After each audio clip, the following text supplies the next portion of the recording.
A knight's greatest weapon was often not his sword. The legendary medieval knightly orders were transformed forever by encounters far from home, in markets and libraries, and with people they were supposed to fight.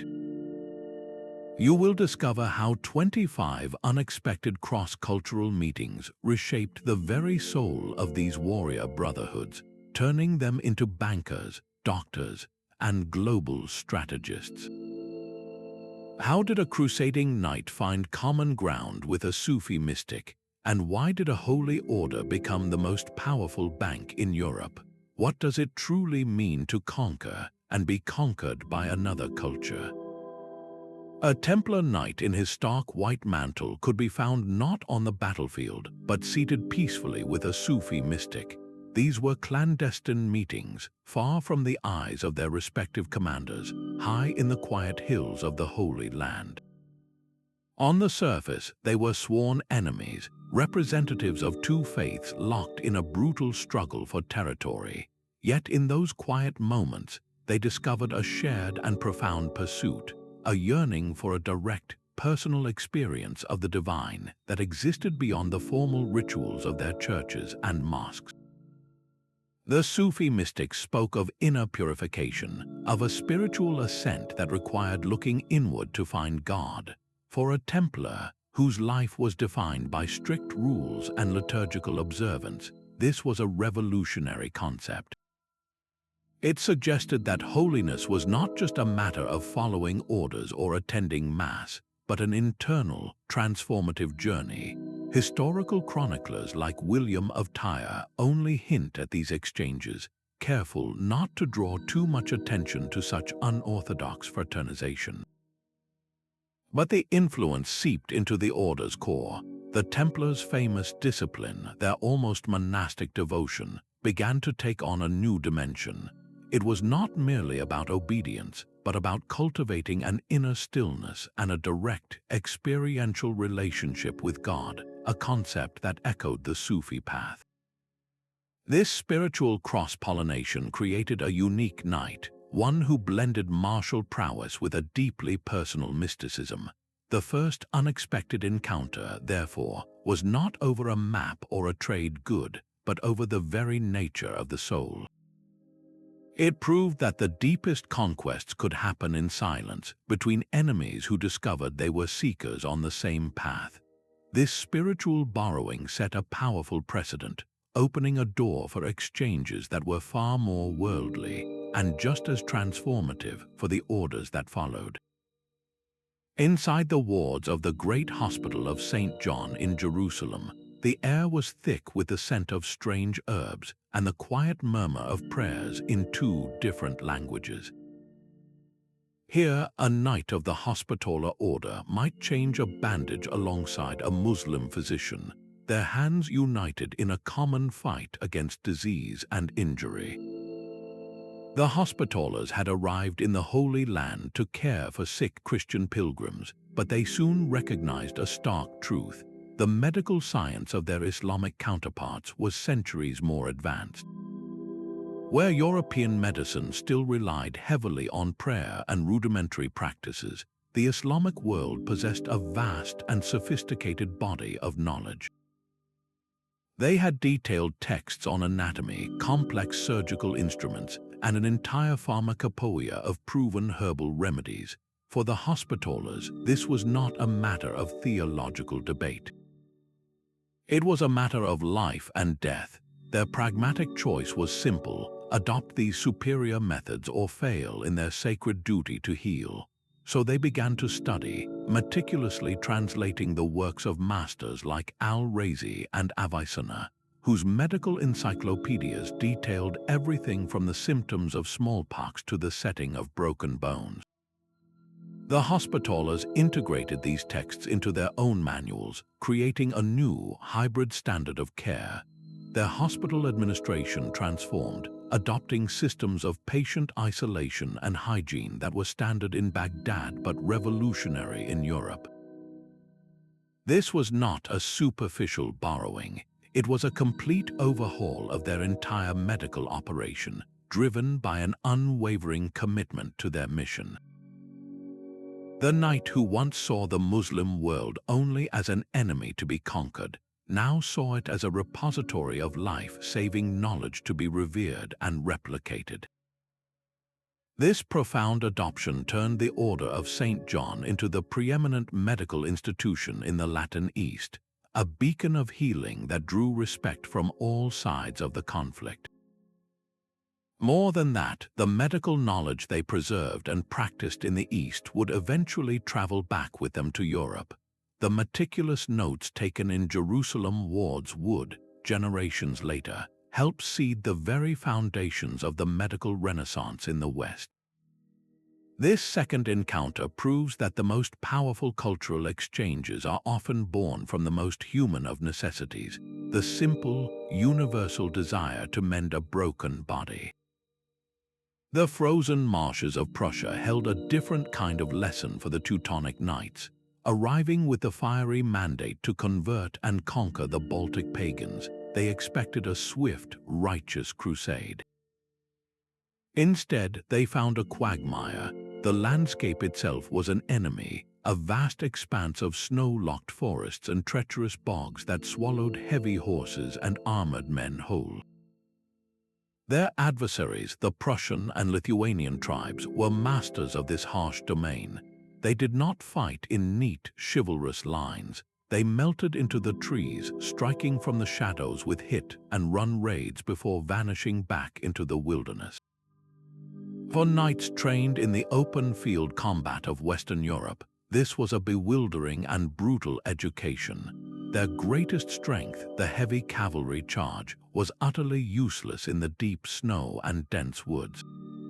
The pagans were not just opponents, they were instructors in a form of warfare the Teutonic Order had never imagined. This was a war of attrition, a test of endurance against an enemy who understood every hidden path and every frozen river crossing. The knights had no choice but to adapt or perish. They began to learn the very guerrilla tactics used against them. They studied how to move silently through snow, how to survive the brutal winters, and how to fight in small, mobile units rather than grand formations. Their entire military strategy underwent a fundamental shift. They abandoned the dream of a single decisive battle and instead focused on a slow, grinding campaign of fortification. Castles of wood and later stone began to dot the landscape, not as grand palaces but as stark, functional garrisons from which they could control the land and launch their own patrols. This constant frontier warfare forged a new kind of knight, one far removed from the sun-baked warriors of the Holy Land. The Teutonic Order in the Baltic became a unique, hardened institution, defined by its relentless struggle against a resilient enemy and an unforgiving environment. Their identity was reshaped not by the glory of conquest, but by the grim necessities of survival, learning the art of war from those they had come to subdue. This brutal adaptation to a foreign way of fighting would open the door for an even more surprising transformation, one that would see a holy order master the language of commerce, not combat. A castle's greatest defense could be the wisdom of its former builders. For the Knights of Calatrava, securing the newly conquered territories of Spain meant taking possession of formidable fortresses that already stood sentinel over the land. These were not the crude, blocky keeps of northern Europe, but elegant, soaring structures of the Mudéjar style, a product of Muslim craftsmen working under Christian rule. The knights, pragmatic warriors above all, faced a choice. They could tear down these symbols of a defeated power, or they could learn from them. They chose to learn. Moving into these palaces of stone, they began to understand the subtle genius embedded in every wall. They walked through complex, bent entranceways designed to break the momentum of a charging enemy. They manned concentric rings of walls that forced attackers to fight through multiple killing zones. They observed sophisticated water systems and cisterns that could sustain a garrison through a siege lasting months. This was not just architecture, it was a masterclass in defensive warfare. The knights quickly realized that their own traditional castle designs were obsolete in this new environment. So they began to adapt, not with blind imitation, but with a discerning eye for improvement. They incorporated the graceful horseshoe arches and intricate brickwork they found, not merely for beauty, but because these elements were part of a cohesive and superior defensive system. Their own new constructions began to blend the robust strength of European fortifications with the sophisticated layouts and resilient features of Al-Andalus. This fusion created a uniquely Iberian style of castle, a stone and mortar hybrid that stood as a silent testament to a profound truth. The most enduring conquests are not those that erase the past, but those that absorb its best lessons. This architectural revolution, born from occupying the enemy's own fortresses, transformed the knights from mere conquerors into savvy students of a deeper, more enduring art of defense. The path of a pilgrim on the road to Santiago was a journey through a world of blurred boundaries. For the Knights of Santiago, sworn to protect these travelers, their duty unfolded not in a land of pure Christian triumph, but in the complex religious tapestry of medieval Spain. Here they encountered a living relic of a nearly forgotten past, the Mozarabic Rite. This was not the familiar Latin Mass of Rome, but an ancient Christian liturgy, sung in its own unique chant, preserved for centuries by Christian communities living under Muslim rule. To some knights, this was more than a curiosity. It was a direct link to the Visigothic church that had flourished before the Islamic conquest, a pure stream of Spanish Christianity that had survived against all odds. The very existence of this rite challenged the simple narrative of holy war. It demonstrated that faith could persist and even flourish within an Islamic society, that the lines between conqueror and conquered were not always absolute. This discovery fostered within the order a uniquely nuanced view of religious identity. Their mission of reconquest began to feel different, less about eradicating an alien culture and more about reclaiming and reintegrating a complex, layered heritage. The knight guarding the Camino was not just a warrior against Islam, he was a guardian of a multifaceted spiritual world, one where ancient Christian rites had been nurtured in the shadow of Muslim minarets. This subtle shift in perspective from pure militancy to a more cultural stewardship reveals a profound truth. The greatest defense of a faith can sometimes be the understanding of its own diverse history, a lesson in coexistence written not in law but in liturgy. The chill winds of the Baltic carried more than just the threat of pagan raids for the Livonian brothers of the sword. On the northeastern edge of their world, they faced a different kind of challenge, one that did not fit neatly into their crusading ideals. There stood the powerful, wealthy city-states of Novgorod and Pskov, bastions of Russian Orthodoxy.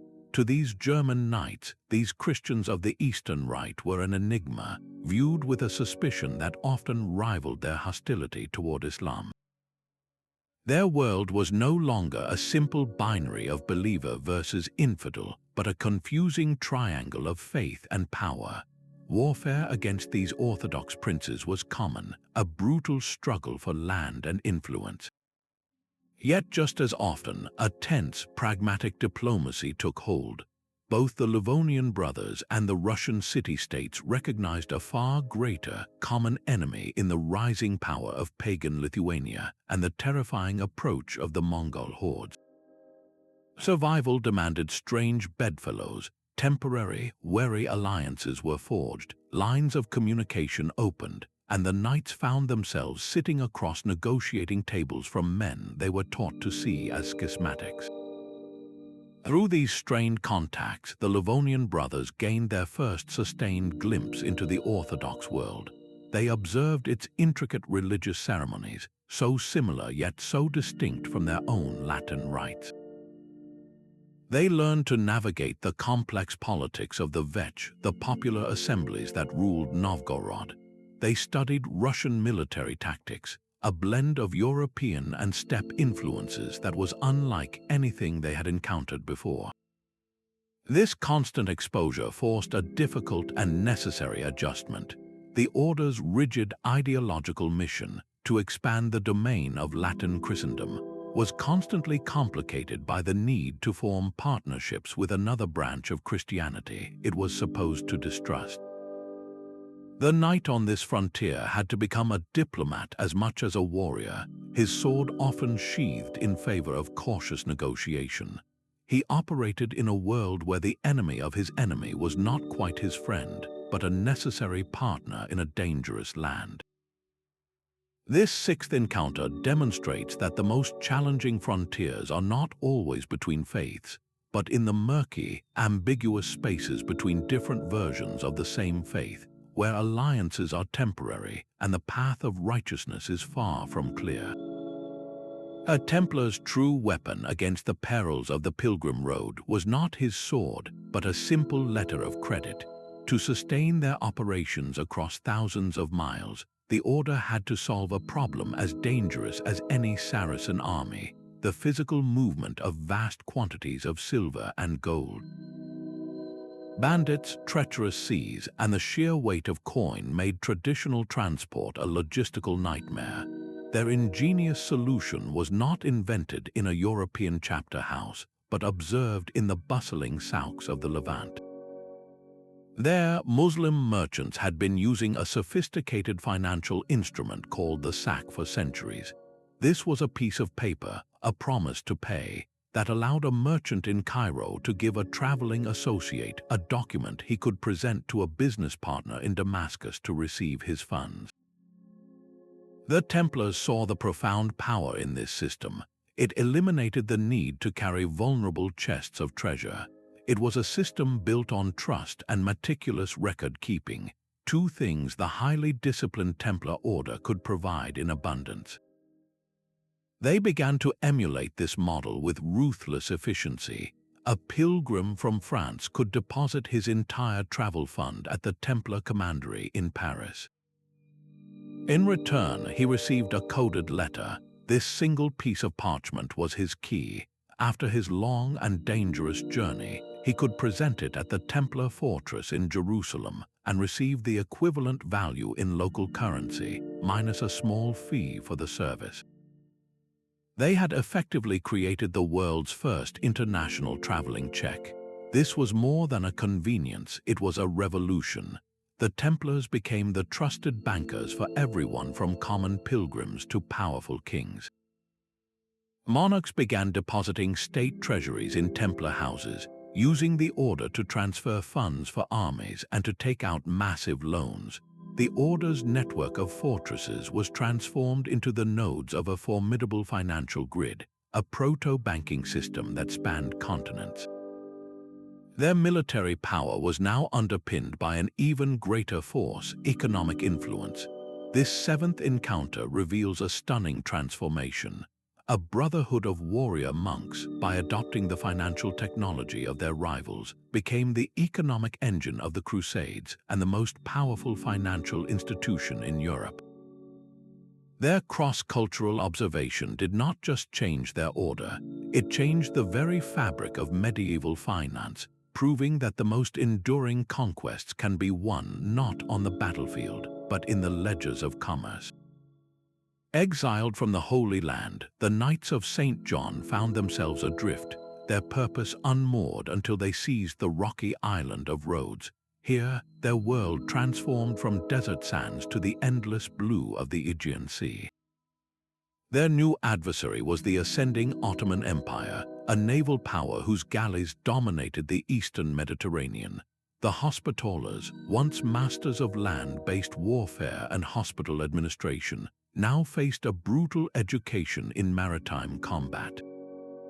Their survival depended on learning from the very fleet that sought to destroy them.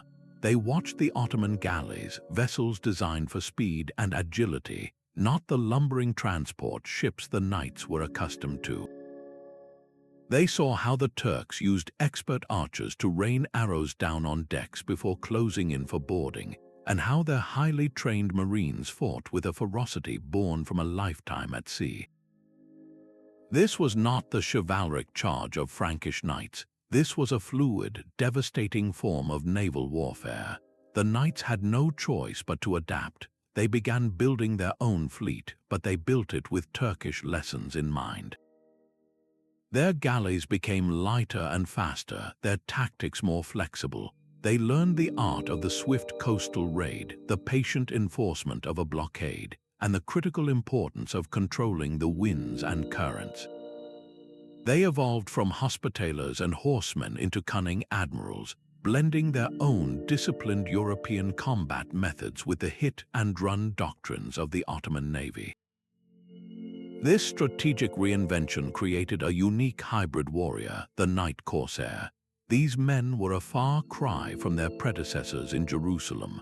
They commanded warships, pursued Ottoman treasure galleys, and held a tiny island fortress against the might of a sultanate for over 200 years. Their greatest strength became their ability to observe, absorb, and reinvent, proving that even in exile, a knightly order could find a new destiny by mastering the ways of its most formidable enemy. This transformation from crusaders to corsairs was a testament to survival through imitation, setting the stage for an exchange of a far more intellectual kind. The Red Cross of the Templars found a new home on the sails of Portuguese ships. In Portugal, the disbanded Templars were reborn as the Order of Christ, and under the visionary Prince Henry the Navigator, a royal patron who was also their Grand Master, their mission underwent a radical transformation. The Holy Land was lost, but a new frontier of unimaginable scale beckoned, the vast, uncharted Atlantic Ocean. Their crusading zeal, once focused on conquering territory, was now channeled into a terrifying and exhilarating quest for discovery. Yet to venture into the sea of darkness, they needed more than faith and courage. They needed knowledge that Europe simply did not possess. The keys to the ocean were held by the very cultures European Christendom had long opposed. Arab and Jewish cartographers in places like Lisbon and Sagres held detailed maps or portolan charts that described the winds and currents of the African coast with a precision that seemed like sorcery. Muslim sailors, veterans of Indian Ocean trade, understood the seasonal monsoon patterns, while Jewish astronomers and instrument makers perfected the astrolabe, a device for navigating by the stars. The Knights of the Order of Christ, pragmatic as their Templar forebears, made a momentous decision. They would not fight this knowledge, they would absorb it. Prince Henry's famous navigation school became a crucible of cross-cultural exchange, where the crusading knight and the Muslim navigator worked side by side, translating texts and compiling data. The Order's immense wealth, inherited from the Templars, funded this great project of intellectual piracy. Their caravels, small and agile ships, became floating laboratories for this fused knowledge, carrying the Order's Red Cross sail further and further south along the African coast. This was not a rejection of their crusading past, but a spectacular redirection of it. The enemy was no longer a Saracen army, but the unknown itself. The quest for Jerusalem was replaced by the search for a sea route to the riches of the Indies. In this ninth encounter, the very definition of a crusade was rewritten, proving that the greatest voyages of discovery are never just about finding new lands, but about embracing the wisdom of the world to get there. A castle's treasury could hold more power than its armory. For the Teutonic Knights, the consolidation of their Prussian state brought an unexpected and demanding partner, the Hanseatic League. This was not a confederation of warriors, but a vast network of merchant guilds from northern German cities, bound by profit and commerce, not religious vows. The knights, masters of warfare and conversion, now found themselves navigating the intricate, paper-strewn world of international trade. To fund their sprawling state and its constant military campaigns, they needed wealth, and the Hanseatic merchants controlled the routes to that wealth. The order was forced to become a business. They granted the League crucial trading privileges, established official mints to standardize currency, and took direct control over the export of Prussia's most valuable natural resources, amber from its coast and vast quantities of grain from its fertile plains. This was a profound immersion into a system governed by balance sheets and contracts. The Hanseatic merchants introduced the knights to a global perspective where a shipment of timber to Bruges or a cargo of wax to Novgorod was as strategically important as a cavalry charge.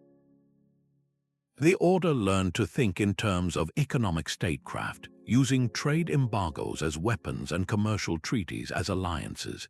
They began to administer not just a military frontier, but a complex economy, dealing with urban charters, market regulations, and the delicate diplomacy required to keep the lucrative trade routes open. The knight who had taken vows of poverty and obedience was now, in effect, a CEO of a territorial corporation. His decisions influenced the price of grain in London and the flow of silver from Baltic mines. This deep entanglement with the Hanseatic League fundamentally reshaped the Teutonic Order's identity. The line between a sacred, militaristic brotherhood and a secular, profit-driven principality became irreversibly blurred. Their state was no longer sustained by faith alone, but by the relentless engine of commerce, a transformation that forced a holy order to master the language of the merchant's ledger. The most feared disease in the medieval world created a space for unexpected compassion. In the hospitals of the Order of St. Lazarus, dedicated to those afflicted with leprosy, the stark divisions between Crusader and Muslim often dissolved. Leprosy was a universal scourge, a condition that respected no faith, and the Lazarites found themselves on the front lines of a shared human crisis. Within the Crusader states, they encountered a profound contrast in how different cultures approached the illness. In the Islamic world, medical care for lepers was often more advanced and systematically compassionate, rooted in the teachings of physicians like Avicenna, who viewed the disease as a medical condition to be managed with dignity, not merely a divine punishment to be endured. The knights and sisters of St. Lazarus, who lived and worked alongside the sick, taking their own vows of service that placed them at society's edge, were uniquely positioned to absorb these lessons. They saw that effective care required more than just isolation and prayer. It demanded clean bedding, specific dietary regimens, and the application of soothing salves, practices documented in Arabic medical texts. This exposure pushed the Lazarites toward a more holistic model, one that fused their core mission of spiritual comfort with these newly adopted methods of practical, bodily care. Their hospitals became places where the cleansing of a wound was as important as the saving of a soul. This unique vocation, serving a disease that made no religious distinctions, fostered a liminal identity for the entire order. They existed in a space between worlds, physically and socially separated from both the healthy population and the mainstream military orders. This marginal position cultivated a perspective that was, by necessity, more universalist. Intending to the sores of a Muslim leper with the same care as a Christian one, the Lazarite knight performed an act of charity that transcended the era's bitter conflicts. His battlefield was not a walled city but the suffering human body, and his enemy was not a rival faith but pain and despair itself. This 11th encounter demonstrates that sometimes the deepest understanding between cultures emerges not from shared glory, but from shared vulnerability, a lesson in humanity learned from the most feared affliction of the age. High in the Syrian mountains, the Templars learned that their deadliest enemies could also be valuable neighbors. the Order of Assassins, the legendary Nizari Ismailis, controlled a network of impregnable fortresses and wielded power through fear and precision. To the Templars, they represented a terrifying and enigmatic force, a sect within the Islamic world that operated by its own ruthless rules. Yet on the ground in the Levant, where survival depended on a delicate balance of power, ideological purity was a luxury neither group could afford. Chroniclers like William of Tyre recorded the almost unthinkable, treaties and even arrangements for tribute payment passing between the warrior monks and the masters of assassination. This was not friendship. It was a cold, calculated form of realpolitik, a mutual understanding that open warfare between them would be devastatingly costly for both sides. For a payment of gold, the Templars could secure their mountain passes and protect their pilgrim routes from the assassins' blades. In return, the Nizari gained a measure of security and valuable currency. These shadowy negotiations taught the Templars a crucial lesson about the political landscape they inhabited. The Islamic world was not a single, united enemy waiting to be crushed. It was a fractured, complex chessboard of competing sects, caliphates, and emirs, each with its own ambitions and vulnerabilities. The Shia Fatimids in Egypt viewed the Sunni Seljuks as rivals, and both looked upon the Nizari assassins with deep suspicion. By dealing directly with the assassins, the Templars were forced to see the nuances, to map the hidden fault lines and leverage them for their own survival. This was statecraft of the highest order, a dark diplomacy that required the knights to think not as crusaders, but as pragmatic players in a multi-sided game.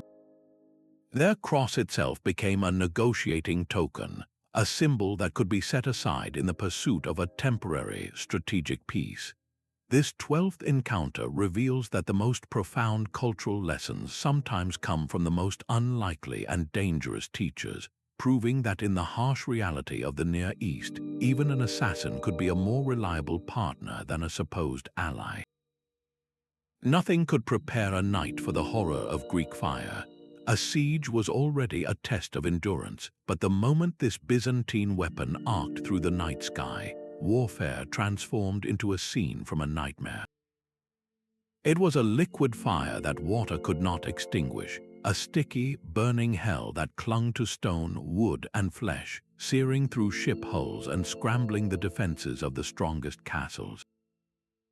The Hospitallers, as key defenders of the Crusader states, faced this terror repeatedly. They watched as their wooden siege towers, embodiments of their military engineering, became towering funeral pyres. They saw their ships, so vital for supply, engulfed in an inextinguishable inferno. The psychological impact was as devastating as the physical damage. This was not a weapon they understood, and in that ignorance lay a profound vulnerability. The exact formula for Greek fire was a state secret the Byzantines guarded as fiercely as any holy relic, a technological advantage they wielded with brutal effectiveness. For the pragmatic Hospitallers, this created an urgent imperative. If they could not replicate the weapon, they must learn to counter it. This necessity became the mother of invention, driving a frantic period of experimentation and innovation in their own siege defenses. They began developing and deploying their own pyrotechnic countermeasures, crude incendiary pots and fire-retardant mixtures to hurl back at attackers. More importantly, they revolutionized their defensive protocols for naval warfare. They studied how to use wet hides and vinegar-soaked sand to smother the flames, and they redesigned ship decks to include channels that could drain the burning liquid away from critical areas. This desperate adaptation to a single, terrifying weapon marked a pivotal shift in the Hospitaller mindset. They were no longer just learning tactics from their enemies. They were being forced to confront a technological gap that could decide the fate of entire kingdoms. This encounter with Byzantine military science ignited within the order a lasting obsession with military technology itself. It taught them that the future of warfare lay as much in the alchemist's workshop as in the knight's training yard, fostering a culture of adaptation and a relentless desire to acquire, understand, and counter the most advanced weapons of their age.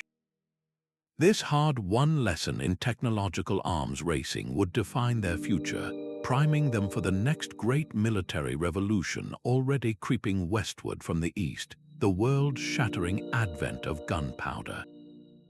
A heavy night charge was a terrifying sight on the open plains of Castile, a thundering wave of steel meant to shatter an enemy line.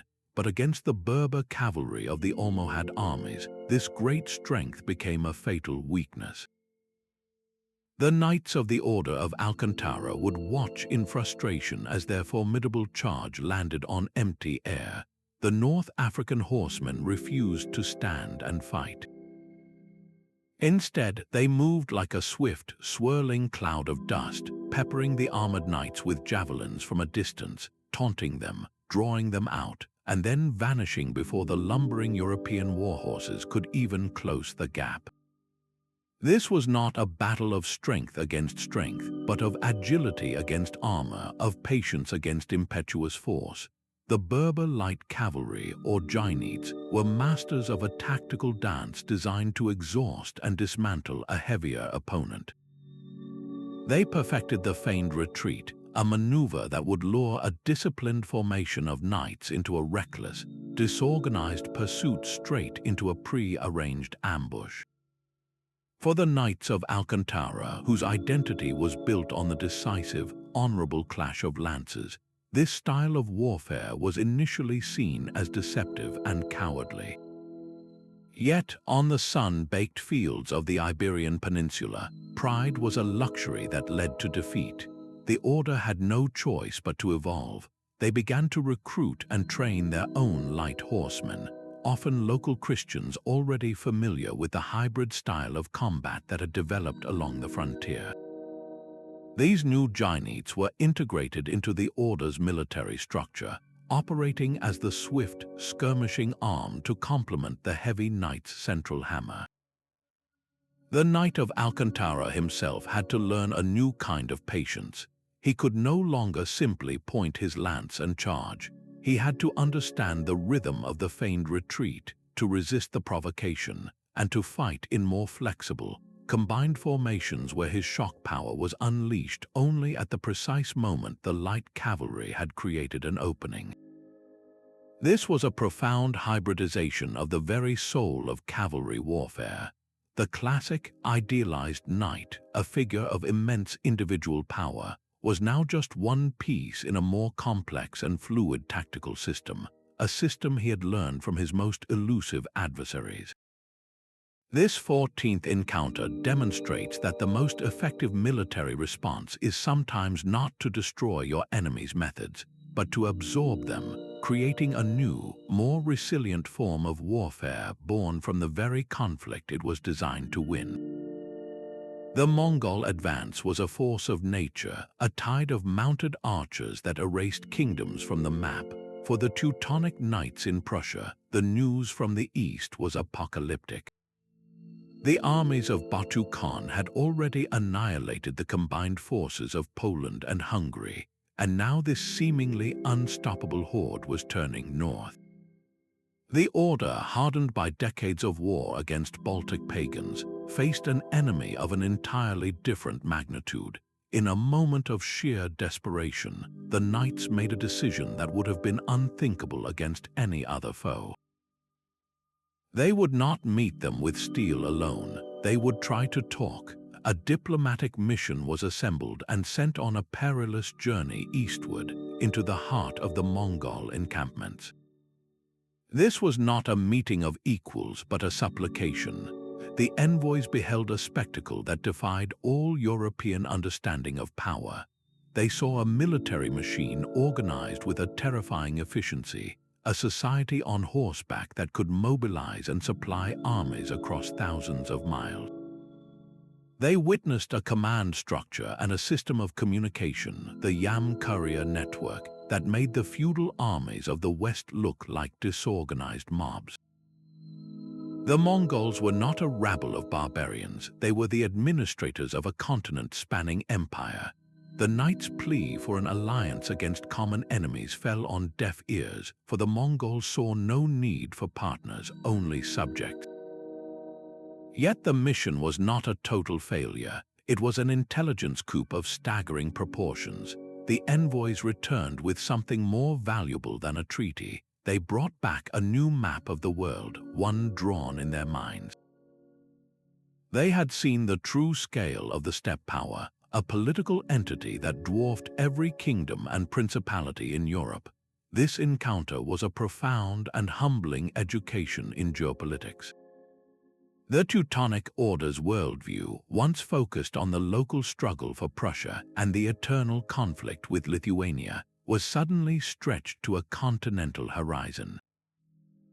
They now understood that their world was just a small corner of a much larger, more dangerous stage, where powers existed that did not operate by the rules of crusade or chivalry. This forced the knights to think not just as warriors of the cross, but as strategists in a global game, their local crusade suddenly looking very, very small. The walls of Rhodes were not just barriers against Ottoman cannon, but conduits for a new kind of invasion, an invasion of ideas. Secure in their island fortress, the Knights of St. John found their Grand Master's court becoming an unexpected crossroads. It was a necessary stop for diplomats shuttling between Venice and Cairo, for Greek scholars fleeing a dying Byzantine empire with precious manuscripts in their possession, and for Italian artists seeking new patrons. Through these travelers, a revolutionary intellectual current began to flow into the order, the philosophy of Renaissance humanism. This was a world away from the order's original monastic vows. Humanism celebrated the potential of the individual, revived the wisdom of classical Greece and Rome, and championed a form of governance based on reason and secular statecraft. For knights sworn to poverty, chastity, and obedience, this focus on personal glory and worldly knowledge was profoundly disruptive, and yet irresistibly attractive. The order's leadership, particularly the aristocratic grandmasters who were often Italian or French, began to embrace this new learning. They started to collect libraries filled with works by Plato and Cicero, not just theological texts. They commissioned portraits of themselves, a practice that celebrated individual identity in a way their anonymous, rule-bound past would have forbidden. This intellectual shift manifested most visibly in the very stones of their fortress city. The harsh, functional military architecture of their early years on Rhodes began to give way to elegant palaces, loggias, and courtyards that echoed the designs of Florence and Rome. Their defensive walls, while supremely practical, were now also graceful, incorporating classical proportions and decorative elements. The Knight of Rhodes was slowly being redefined. He was still a warrior and a hospitaller, but he was also expected to be a patron of the arts, a discerning collector, a man of refined taste. This 16th encounter demonstrates that cultural conquest can be silent and aesthetic. The ideals of the Italian Renaissance, absorbed through the knight's role as a bridge between worlds, softened their austere edges and set them on a path toward becoming a different kind of power, not just a military religious order, but a princely court on the Mediterranean stage, its identity forever enriched by the intellectual currents it learned to navigate. A castle's strength often depended on the rock it stood upon, and in the Armenian kingdom of Cilicia, the rock itself seemed to be part of the defense.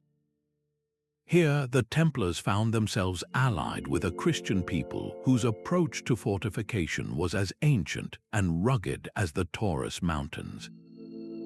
The Armenian architects were masters of terrain, building their formidable strongholds not just on hills, but carving them into the very cliffs, making them appear as natural extensions of the landscape. For the Templars, who prized military efficiency above all, this was an engineering revelation. They saw how Armenian towers were not placed randomly, but were carefully sited and angled to provide overlapping fields of flanking fire, ensuring that no attacker could approach a wall without being exposed from multiple directions. The entrances to these castles were not simple gateways but complex, multi-stage puzzles of twisting passages and killing zones, designed to break the momentum and cohesion of any assault. This was a sophisticated defensive science, born from centuries of defending a mountainous kingdom against countless empires. The pragmatic Templars did not hesitate to learn. They began collaborating directly with these Armenian masters, integrating these principles into their own fortress designs back in the Levant. The result was a powerful hybrid of Western and Caucasian military architecture. A Templar castle might now feature the robust, square keeps of Europe, but its walls would be punctuated by Armenian-style rounded towers that eliminated blind spots, and its gatehouse would become a labyrinth of death modeled on the designs of Cilicia. This 17th encounter was a meeting of two distinct Christian traditions, one from the Latin West and one from the ancient East, finding a common language not in liturgy, but in the geometry of defense. Their shared strategic goal to withstand relentless siege fostered a silent, technical innovation that produced some of the most impregnable fortresses of the entire era. It proved that even among allies, the most valuable exchange could be a blueprint for survival. The fertile lands of Valentia were a prize won by the sword, but they were governed by a far more complex reality. For the Knights of the Order of Montesa, their new estates were not populated by fellow Christians, but by a large, restive Muslim population known as the Mudéjars. For years, the relationship was largely economic. The Knights were absentee landlords, collecting taxes and tithes from a people whose language, faith, and customs remained a mystery to them. They saw their subjects as a source of revenue, not as a community with its own internal structures and simmering grievances. This comfortable distance shattered when the Mudéjar communities erupted in a widespread, violent revolt. The Knights were suddenly thrust into a role for which their chivalric training had left them utterly unprepared. This was not a field battle with clear lines, but a brutal, sprawling counter-insurgency. Their enemy was not a foreign army, but their own tenants, their own farmers, their own laborers, who knew the rugged terrain of the Valencian countryside infinitely better than they did. To have any hope of quelling the uprising, the Order of Montesa was forced to learn, and learn quickly. They had to map the invisible social landscape they had long ignored. They needed to identify the community elders who held real authority, understand the specific clan rivalries they could exploit, and decipher the economic pressures and religious restrictions that had pushed the population to open rebellion. This was a painful, adversarial form of cultural immersion. The knight was no longer just a warrior or a landlord. He was now an intelligence officer in a dirty war, forced to develop a deep, intimate, and ruthless familiarity with the people he ruled. This 18th encounter revealed the grim aftermath of conquest. The real challenge of the Reconquista was not the glorious charge that won the land, but the grinding, thankless task of holding it. The Knights of Montesa discovered that governing a multi-religious society was a continuous, fragile negotiation, a lesson in control learned not through diplomacy, but through the bitter necessity of putting down a fire in their own home. The blue waters of the central Mediterranean became their new desert, a vast and trackless expanse where the next great test of the Hospitallers would unfold. Granted the barren island of Malta as their sovereign base, the Knights stepped into a maritime duel that would define their final centuries. Their new adversaries were the Barbary corsairs, sailing from the North African ports of Algiers, Tunis, and Tripoli. On the surface, they were sworn enemies, a holy order fighting Muslim raiders, but in practice they had become dark mirror images of one another. Both were religiously sanctioned maritime powers, their galleys propelled by the muscle of enslaved oarsmen. Both financed their operations through the seizure of enemy ships and the capture of human cargo, a brutal economy of ransom and servitude. Both viewed the Mediterranean not as a barrier, but as their rightful domain, a chessboard of trade routes and coastal raids. Fighting this endless crusade at sea against such a fluid, elusive enemy forced a profound evolution in the Hospitallers' methods. They could no longer rely on set-piece naval battles. The corsairs were masters of the ambush, striking without warning and vanishing into the countless coves of the North African coast. To survive, the knights had to become masters of intelligence. They cultivated vast networks of spies and informants in ports from Istanbul to Gibraltar, paying for information on corsair fleet movements and the location of their hidden bases. Their own galleys became instruments of relentless patrol and lightning-fast amphibious assault, capable of launching raids to burn enemy ships in their own harbors. This was not just warfare, it was a form of economic strangulation, an attempt to choke the corsairs' lifelines of wealth and supply. In this perpetual struggle, the Order's identity was forged anew. The Knight of Malta was first and foremost a sailor and a corsair hunter. His life was measured not by the liturgical hours, but by the watch, his gaze fixed on the horizon for the telltale sail of an enemy xebec. His culture became one of maritime crusading, a unique blend of monastic discipline and piratical daring, a direct and permanent reflection of the enemy he fought every single day. This 19th encounter demonstrates that sometimes the deepest cultural imprint is left not by a single meeting, but by a century-long dance with a rival whose methods and motives are a distorted echo of your own. Parched earth demanded a different kind of crusade. In the sun-scorched plains of central Spain, the Knights of Calatrava discovered their greatest asset was not a well-defended castle, but a well-maintained water channel. Upon seizing vast agricultural estates from Muslim rulers, they inherited a landscape crisscrossed with a marvel of engineering, the intricate acequia irrigation networks.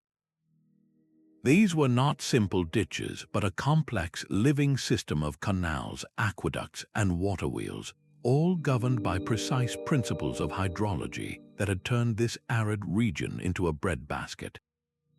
The knights faced a stark choice. They could let this sophisticated system fall into disrepair through ignorance, watching their new lands wither and their income vanish, or they could learn to master it.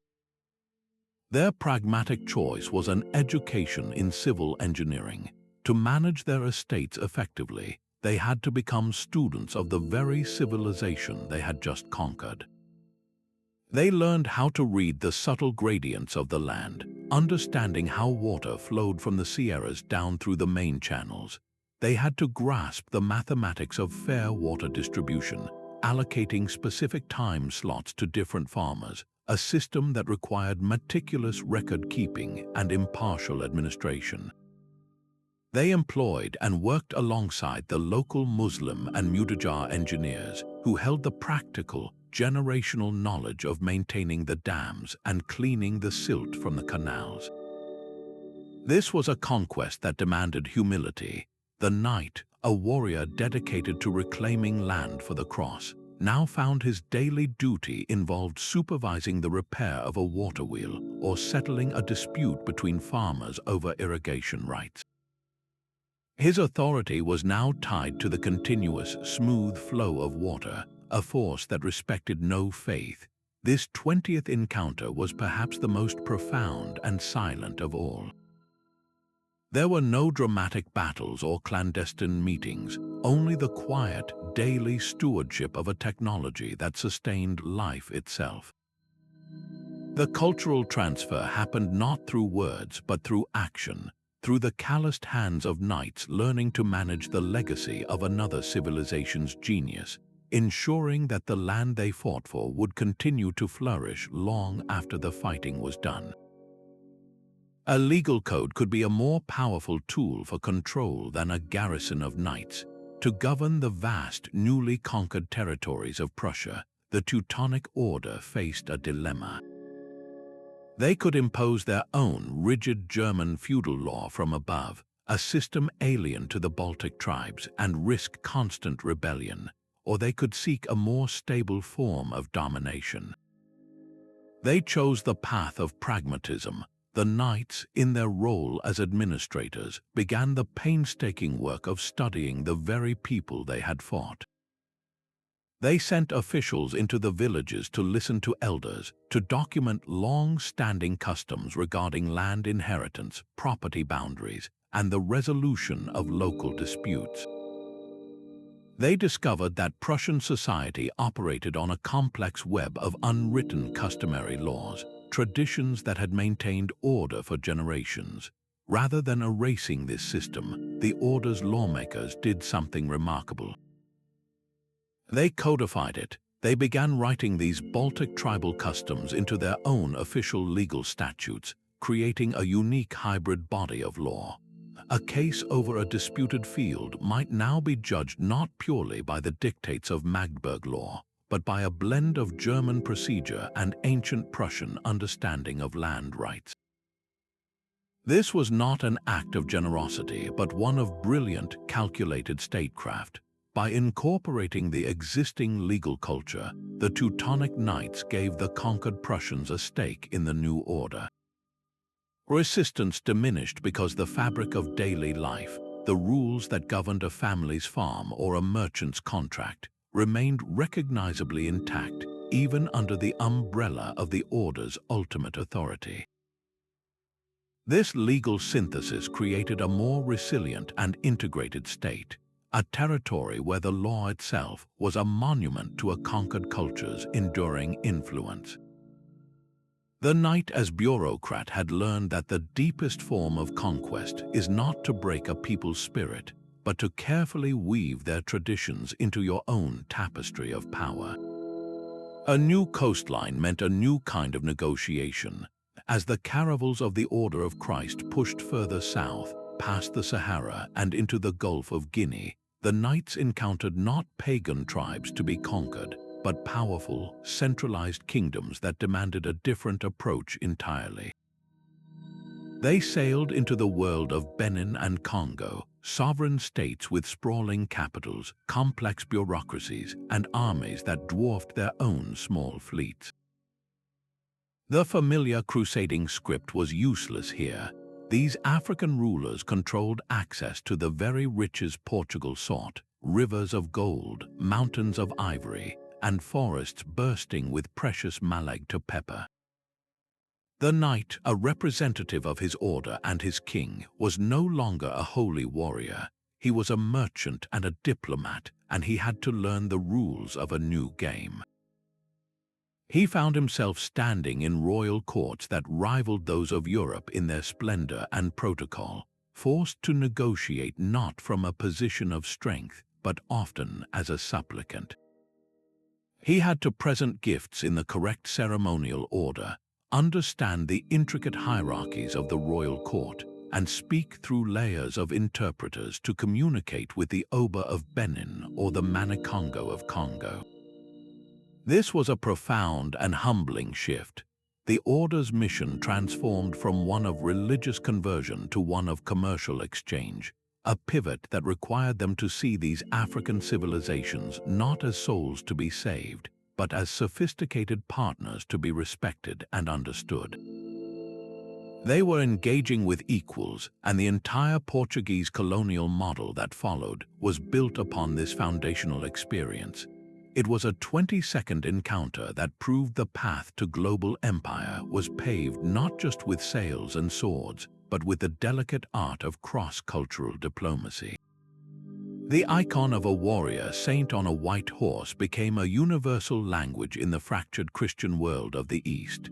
For the Knights of St. John on Rhodes, the cult of St. George offered something priceless, a spiritual symbol that resonated powerfully on both sides of the Great Schism between Rome and Constantinople. In their Byzantine and Georgian allies, they found communities for whom St. George was not a minor figure, but a national patron and a daily source of intercession. The Hospitallers, always pragmatic in matters of faith and alliance, embraced this shared veneration with fervor. They saw in St. George the perfect embodiment of their own dual identity. He was the ultimate soldier of Christ, a celestial knight who had slain a dragon, a metaphor for their own perpetual battle against the Ottoman threat. Yet he was also a figure of immense popular piety, a bridge between the Latin Mass of their own chapels and the Orthodox liturgy of their Greek neighbors. The order actively promoted his cult, dedicating altars to him and carrying his image on their banners. This was more than personal devotion. It was a brilliant piece of spiritual diplomacy. In a land where theological disputes could shatter alliances, the shared reverence for a single, powerful saint created a common ground, a point of unity that bypassed complex doctrinal arguments. A Greek sailor and a French knight might disagree on the nature of the Holy Spirit, but they could both kneel before the same icon of St. George and understand the same plea for protection and victory. This adoption enriched the Hospitallers' own spiritual life, weaving a thread of Eastern Christian mysticism into the fabric of their Western monastic rule. It demonstrated that even a holy order could find strength in a symbol that belonged to everyone and no one, a celestial warrior who served a cause greater than any single church. A Templar preceptory in Paris or Acre was far more than a fortress or a bank. It was a listening post, a node in the most sophisticated intelligence network the medieval world had ever seen. From London to Jerusalem and in countless commanderies in between, these brothers were uniquely positioned to gather whispers from across the known world. A merchant from Tabriz would deposit a loan in Cyprus and share news of unrest in the Mongol Ilkhanate. A pilgrim returning from the Holy Land would report on the fortifications of a Mamluk castle. A diplomat traveling from Constantinople might reveal the precarious state of the Byzantine emperor's treasury. All this information flowed into the Templar network, meticulously recorded and cross-referenced by scribes who understood its value was not just in gold but in knowledge. This gave the order a panoramic view of Eurasia that was simply unavailable to any king or pope, whose vision was often limited by the borders of their own kingdoms and the biases of their own courts. The Templars, by contrast, operated across all borders. They could correlate a crop failure in Anatolia with rising grain prices in Egypt, predicting Mamluk military movements. They could track the power struggles between rival Mongol khans, anticipating shifts in alliances that would affect the entire Near East. Their financial dealings with everyone from Italian merchants to Armenian princes provided a constant stream of economic and political data. This transformed the order into something far beyond warrior monks or bankers.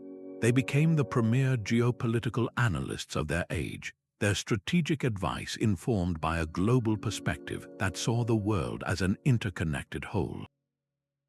This 24th encounter reveals a subtle but immense power. The Templars' greatest asset was not their treasure vaults, but their archives, a living map of the world assembled from 1,000 different sources. Their cross-continental existence had granted them the ultimate advantage, the ability to see the entire chessboard while others were still staring at a single square. The final and perhaps most enduring encounter was not a single event, but a centuries-long reality. For the Knights of Santiago, Calatrava, and Alcantara, the very air of Iberia was thick with the complexities of coexistence, a state known as convivencia. This was not a paradise of tolerance, but a pragmatic and often fragile arrangement where Christians, Muslims, and Jews lived in parallel societies, constantly negotiating the boundaries between war and peace, isolation and exchange. The knight found his life defined by this duality. One season, he might be leading a charge against the walls of Granada, his sword raised for the cross. The next, he could be back on his estates, adjudicating a land dispute between a Christian settler and a Muslim farmer whose family had worked that soil for generations. His world was not the clear-cut crusading landscape of the Holy Land, where enemies were distant and alien. Here, the enemy was also a neighbor, a taxpayer, and a skilled artisan.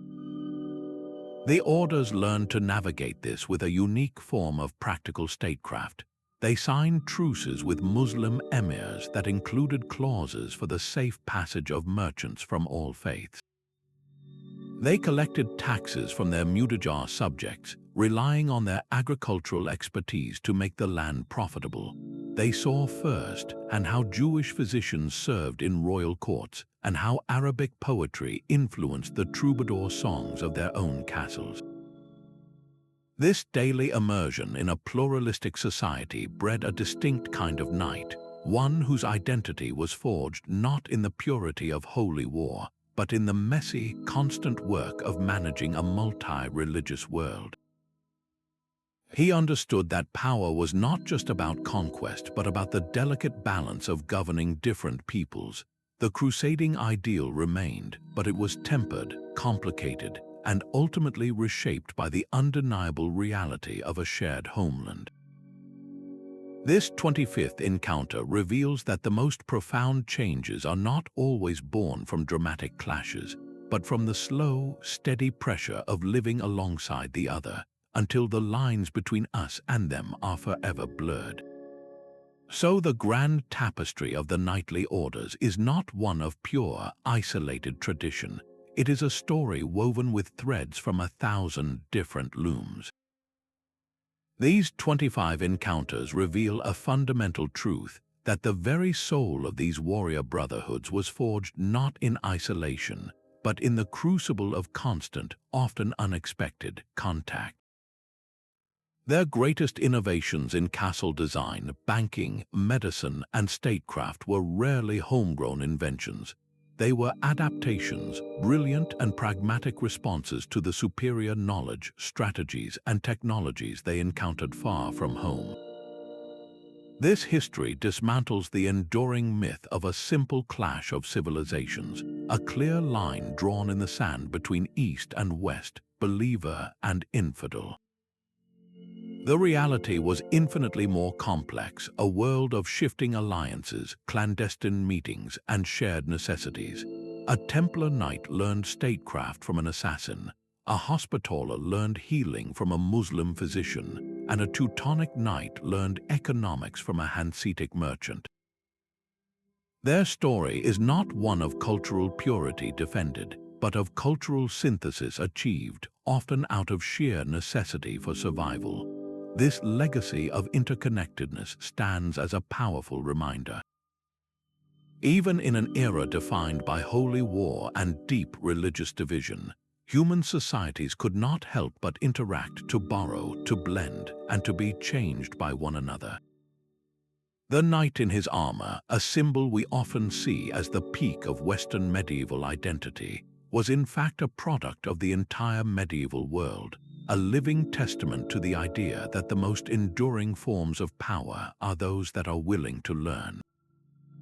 The white mantle of a knight was never truly pure, for it was woven with threads from 1,000 different looms. These 25 encounters dismantle the myth of a simple clash of civilizations, revealing a medieval world far more connected, pragmatic, and surprising than we have been led to believe. The knight was not a static monument to Western chivalry, but a living, evolving product of global exchange. His greatest conquests were often intellectual, his most powerful weapons borrowed from the ledger, the library, and the enemy's own workshop. This history tells us that even in an age of profound division, human societies could not help but interact to learn and to be irrevocably changed by one another. It is a legacy not of walls built, but of bridges forged in the unlikeliest of places. If this journey through the complex tapestry of the medieval world has reshaped your perspective, share your most surprising discovery in the comments below and subscribe to continue exploring the hidden connections that have shaped our history.